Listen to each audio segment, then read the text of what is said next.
काय कसं होते? अहो, त्या पलीकडच्या गल्लीतल्या दादानी त्यांच्या बायकोला स्कूटी गिफ्ट दिली. काय सांगतेस? हो ना. अहो, त्यांनी त्यांच्या बायकोला काही कमीच पडून देत नाहीत. सगळं कसं जिथल्या तिथं, कपडे लत्ते, खाणं पिणं, आणि आठवड्यातून 2 वेळा जेवायला नेतात बाहेर.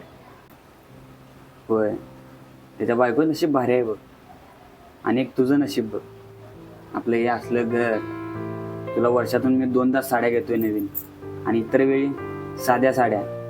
आणि खायचं प्यायचं म्हणलीस तर पोट भरून खायला आहे, पण असलं चैनी खाणीचं काय नाही बाई. अहो, माझं जगणं तिच्याशी तुलू नका हो. अगं मग आता तूच तर सांगत आली होतीस ना, तिचं असं आहे तिचं तसं आहे. मग आता काय झालं? अहो, तिचा नवरा तिला गिफ्ट देतो, पण चुकलं की फोडून काढतो. 4 माणसं बघत नाही की कोण बघत नाही, कसाही बोलतो. आणि तिच्याच घरात तिला मत मांडण्याचा अधिकार नाहीये. काही बोललं तर तिला म्हटलं जातं सगळ्या गोष्टी जागच्या जागी मिळतात, तोंड बंद करून बसायचं. अहो, मग हे सगळं मिळून सगळं मिळण्याचा काय उपयोग आहे? यापेक्षा आपलं जगणं कधीही बेस्ट आहे.